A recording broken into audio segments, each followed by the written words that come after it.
Ayan.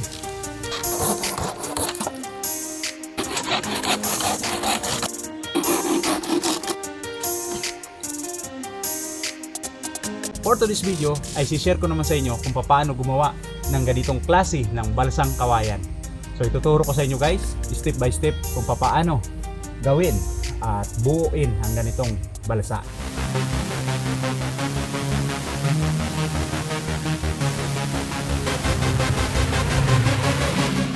So ayan mga kagilap, ito na yung ating gagawing balsang kawayan na may dami na 10 piraso. Ayan.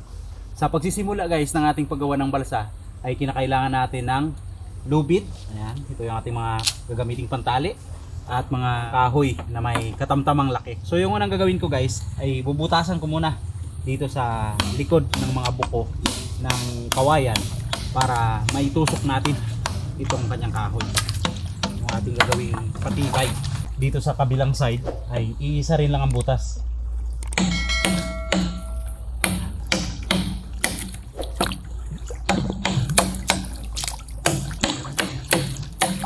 Okay, ayan. Kapag tinayo natin na ganyan, dito na tusukin ng kahoy, kailangan medyo paangat yung kanyang dulo. Ayan, mga kagilap, maglalagay na tayo ng kahoy. Sa paglalagay ng kahoy guys, ay dito kami nagsisimula. Dito sa gitna, yung 4 sa gitna. Sa 10 kawayan, dito tayo magsisimula sa 2. Sa 2 sa gitna. Laliunahin natin itong 4 sa pinakasintro.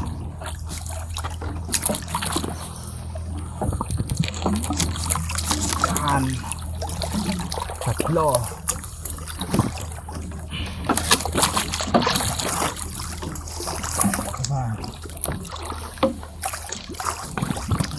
Para hindi tayo mahirapan sa pagsuksok nitong kawayan. Unahin muna natin.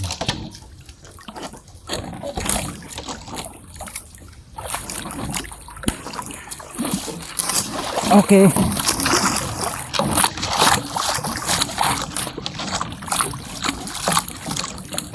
Ayan na. Sunod naman natin itong 3 dito sa gilid.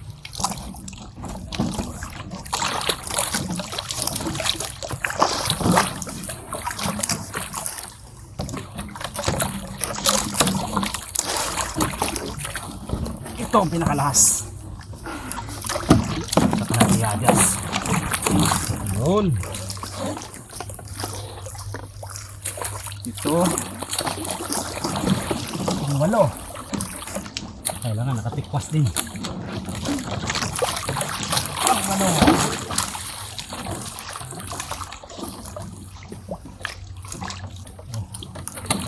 8. Siyam. So dito sa pinakagilid guys ay i-estimatein lang natin yung kanyang layo para saka natin putulan. Ayan, dito natin babawasan. Ayan, mga ganyan layo.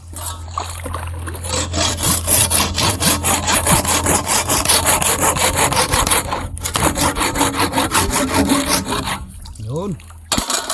Salpak natin. Ayan, lalagyan na natin ng tali. Dito naman guys, sa paglalagay ng tali ay dito tayo magsisimula sa pinakakanto. Ayan. Saka natin ibabalik dito sa kabilang gilid.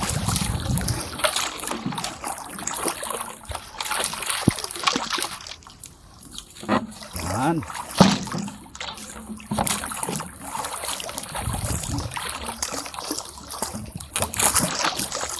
Kailangan mga 4 na balik.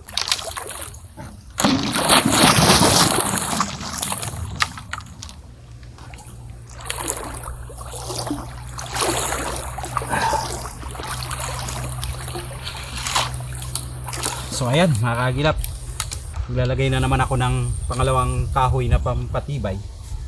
Galing dito sa una nating ginawa dito sa likod ay mga 1 dipa yung agwat. Saka tayo maglalagay ng pangalawang kahoy. Ayan, dito yung pinakagilid. So wala itong tali. Ayan. Dito tayo magsisimula sa pangalawa. Para maganda yung ating pagkagawa nitong balsa.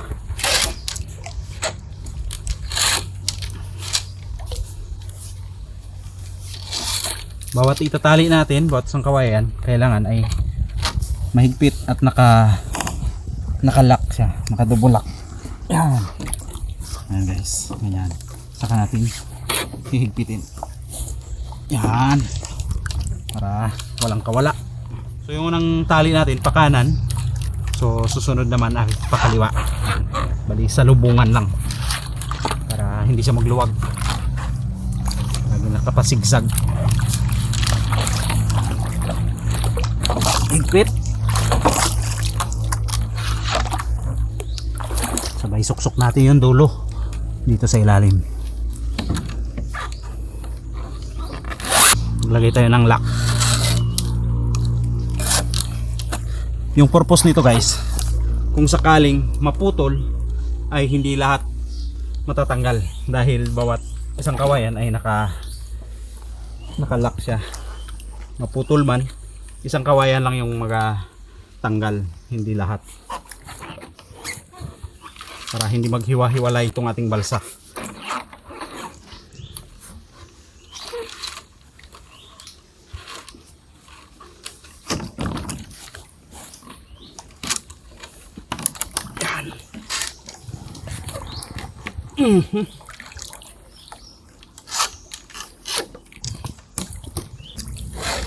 So ayan mga kagilap, dito sa kabilang side ay hindi rin natin isasagad.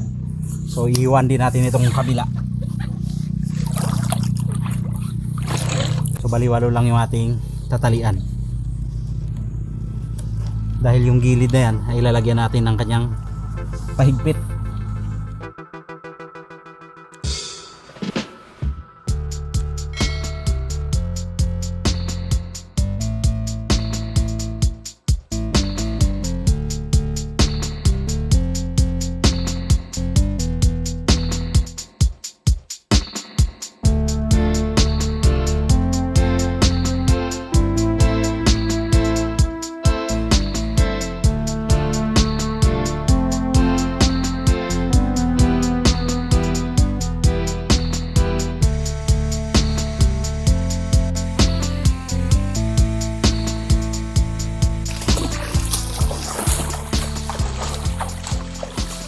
Gumagawa ko ng ating panghigpit doon sa ating tali sa likod, sa gitna at bandang dulo.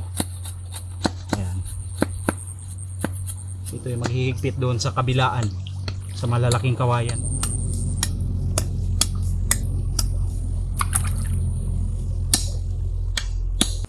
So ayan mga kagilap, nilagyan ko ng tali. Ito yung gagamitan natin ng kahoy, yung maigsing kahoy na gagawin nating panghigpit para matanggal yung kanyang mga awang-awang, sila ay magsinsin yung ating mga kawayan. So ayan, lalagyan na natin ng tali doon sa pinakadulo dahil tapos na yung ating ginawa doon sa likod. Dito sa gitna, ito na lang yung last.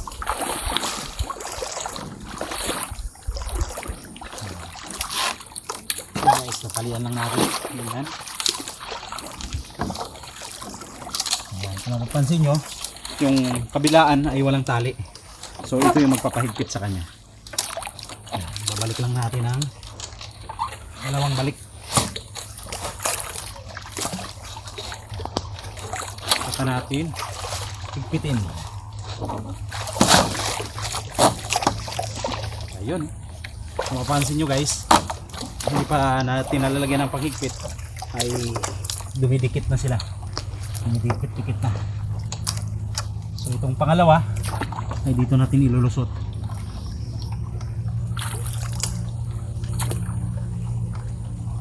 Yan. Ilusot natin dito. Pangalawa.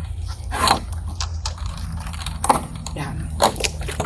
Tapos dito rin yung pangalawang tali natin.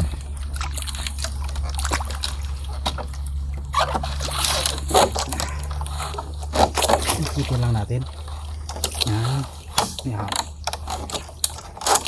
So nakaapat na balik na tayo guys. So gagawin na lang natin 5. Sayang naman yung sobrang lubid.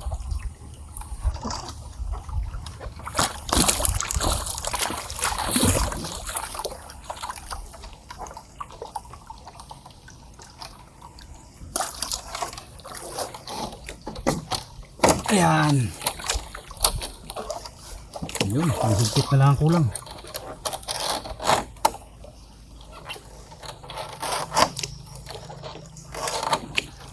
Ayan na. May forma na yung ating balsa. Oh! Ayos, eh.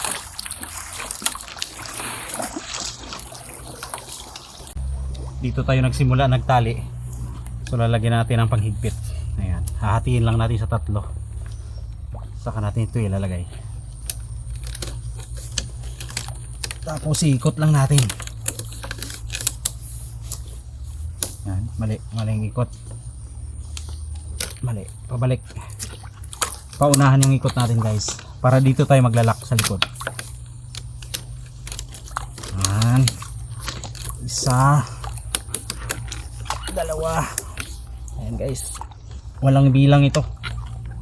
Kung saan siya higpit, eh doon natin ipipix. Kulang pa yan. Ikot pa.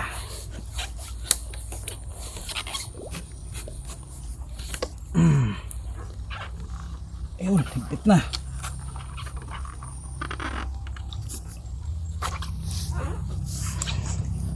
Tapos ilalagay natin dito guys. Dito natin bibitawan. Yan. Para kahit maapakan natin, so hindi tayo masusugatan o hindi siya pipitik. Dahil yung kanyang papitik ay pasarado. Yan. Tapos mayroon siyang gatla para hindi siya kumalpos. Okay. Sa gitna. Lagyan din natin. Lagyan natin ating balasaw.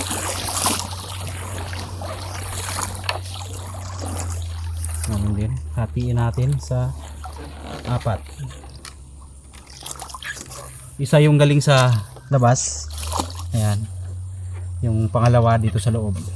Hahatiin natin sila. Ayan. Saka natin lalagyan. Yung pagtali. Ang higpit.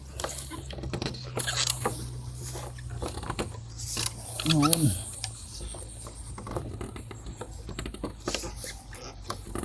Ito naman paunahan yung ating higpit para dito natin siya ilalak.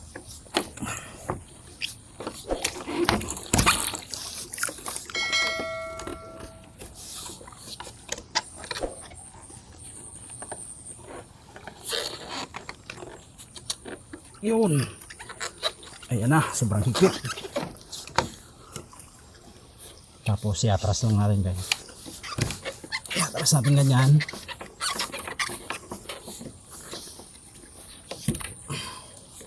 Saka natin itutusok dito sa ilalim. Yun. Ayan guys. Ito naman paangat. Hindi naman tayo mapipitik dahil siya ay nakatusok dito sa pagitan ng dalawang kahoy. Ay ng dalawang kawayan. Yun. Last. Meron na yung ating balsa.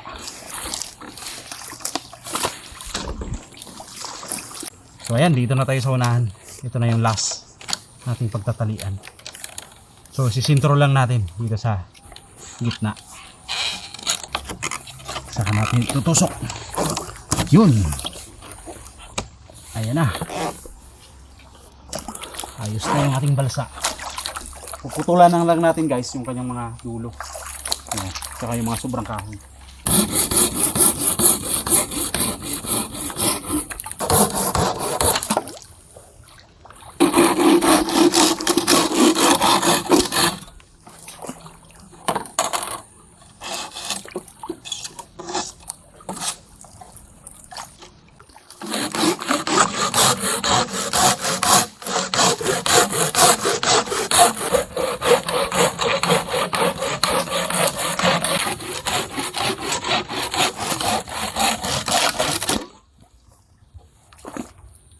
So ayan mga kagilap, tapos na nating talian itong katawan ng ating balsa. So lalagyan na lang natin guys ng kanyang hawakan dito sa gilid, yung suporta para kung sakaling may ilagay tayo o ikarga ay hindi siya malalaglag sa gilid. So ayan, tatalian lang natin.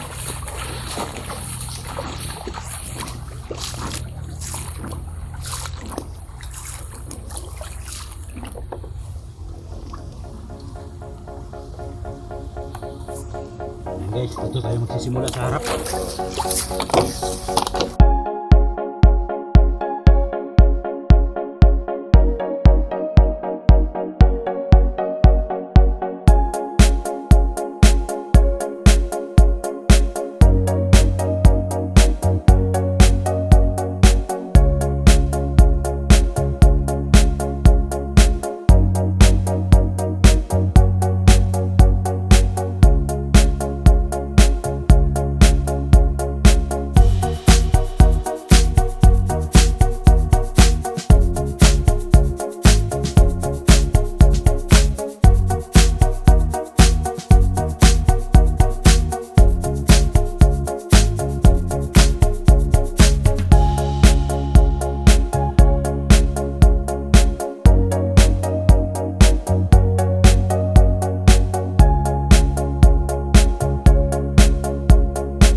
Yun.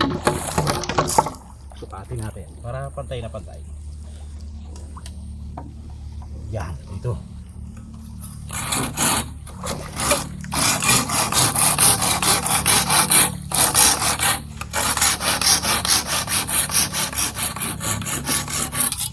So ayan mga kagilap, tapos ko nang gawin o yariin itong ating maganda at matibay na balsa. So ayan, mayroon na tayong magagamit para doon sa ating mga susunod na lakad o content dito sa ilog. Meron na tayong masasakyan na balsa.